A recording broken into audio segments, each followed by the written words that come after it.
Welcome to 2021, where Literally Who comic book writer Alex de Campi calls our own backers deadbeats because they asked about their late books. Bring out the cheese, pate, and caviar, because I'm about to salt the cracker.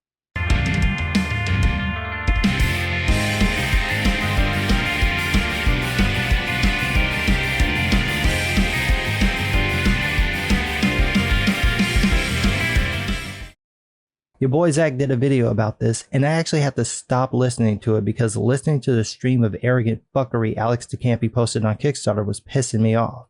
De Campi has this campaign with director Duncan Jones for this comic. The short of it is, the book is late, and people were asking about their books. This happens. It shouldn't, because the book should be ready to ship when you launch your campaign, or you should give yourself enough lead time before delivery to avoid this problem. Nevertheless, it does happen. And the way to address this is by telling the truth as soon as possible. In this case, it would have been easy to say the book is late because of shipping issues caused by the global pandemic, and we apologize for the delay. Some books have shipped, specifically in Europe and for Amazon orders, but we're working to get all the books out as soon as possible. Again, we apologize for the delay, and we appreciate your patience. Done. Simple, to the point, that's all you gotta do. Yes, some people will be pissy with you, but in fairness, the book is late. That doesn't give them an excuse to be nasty, but it also doesn't give you an excuse either, unless your name is Alex de Campi, in which case you will proceed to insult everyone who paid $29 for a softcover, $49 for a hardcover, and $99 for a deluxe edition of your late book. Listen, it's imperative that you look at the screen because you won't believe this is real unless you do. I implore you, look at the screen and understand that a person selling a product wrote this in response to her customers asking about the product they paid for months in advance, which she has failed to deliver. This is 100% real. The actual way the self-absorbed heifer spoke to her backers. And if you think that's harsh, you're about to realize I'm holding back. She says, quote, "Hi everyone. First things first. Some of you going, 'Where's my book?' didn't actually pay your backer kit shipping. So your book hasn't been sent."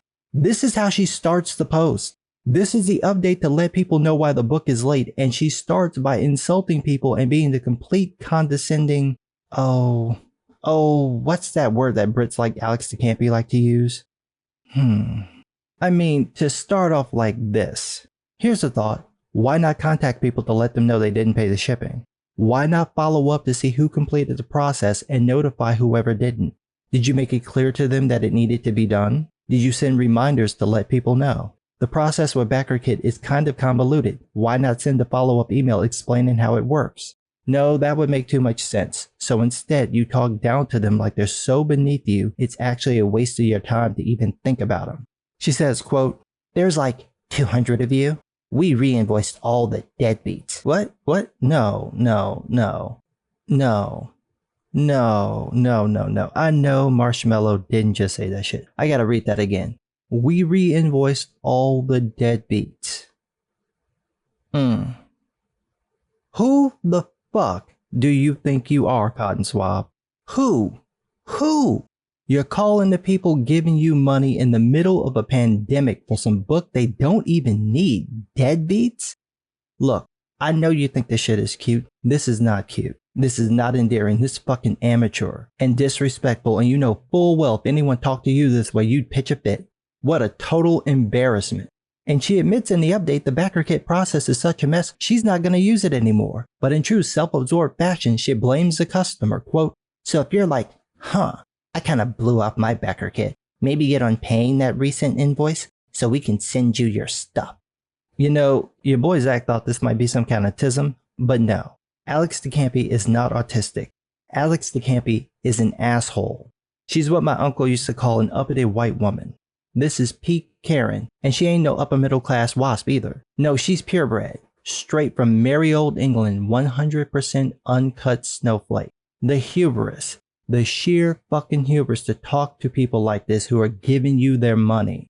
And this is what your average comic book creator thinks of you. That you're a waste of their time, someone who can't follow convoluted instructions, a deadbeat/folk, as if that makes it any better, who needs to be put in their place over some late books.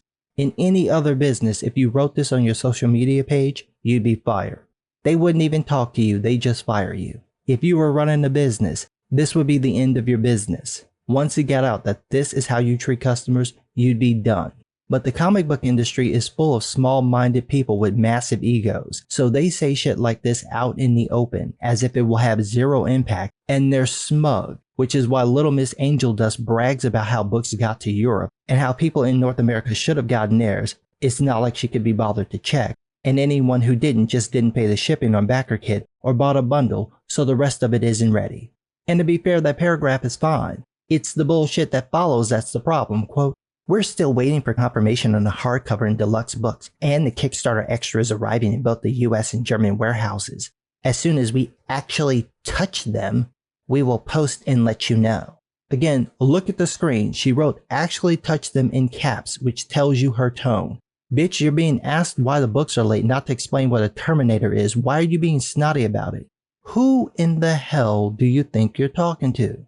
Honestly, at this point, if I'd backed the book, I'd ask for my money back, because this is beyond disrespectful and unprofessional. And then she says, quote, "We think it's going to be sometime this week, but at this point, I'm basically shrug emoji about everything shipping related." And she typed that out, by the way. So you're late with the books. You've given backers no updates until now, where you've acted like some southern mistress waiting to beat the next pickaninny in the fields. And now you can't even. Look, I didn't even back the book, but go fuck yourself. Move your head to the side so you can get your hand in there too, you smug motherfucker. Oh, it continues. It actually ramps up. Quote, "FYI, the disparity in delivery time between the soft covers and the hardcovers is because the soft covers were printed in Canada, but the hardcovers were printed overseas because there was actually no printer in North America that had the capacity to print oversized hardbacks in second half of 2020 due to COVID." Girl, you want to get your eyes rolled completely to the back of your skull, don't you? How are your shipping woes your backers' fault? You knew, like everyone else, that shipping has been jacked up for the last 9 months.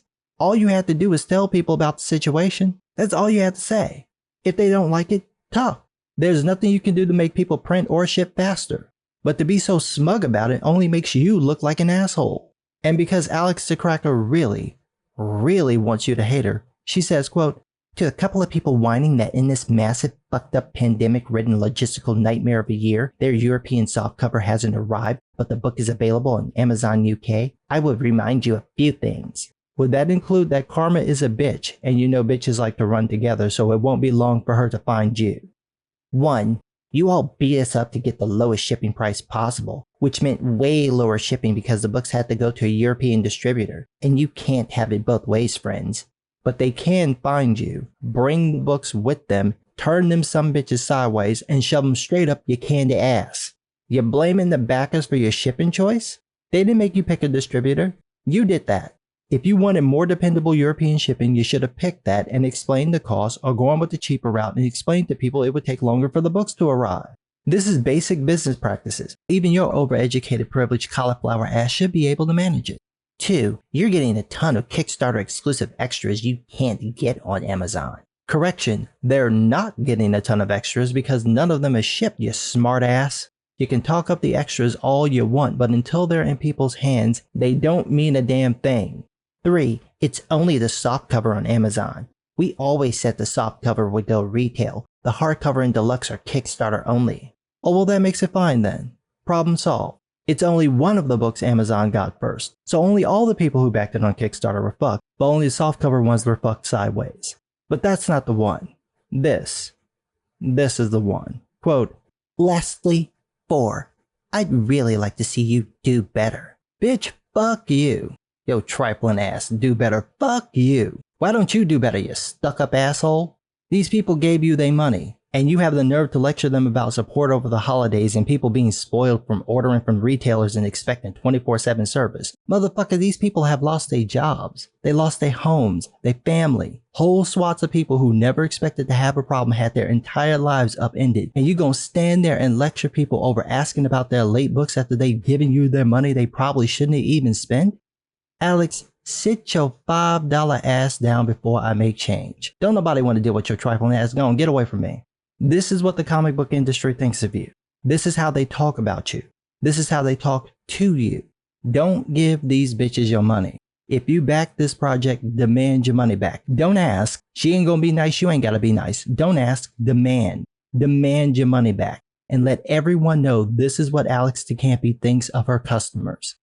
But what do I know? I'm just some guy.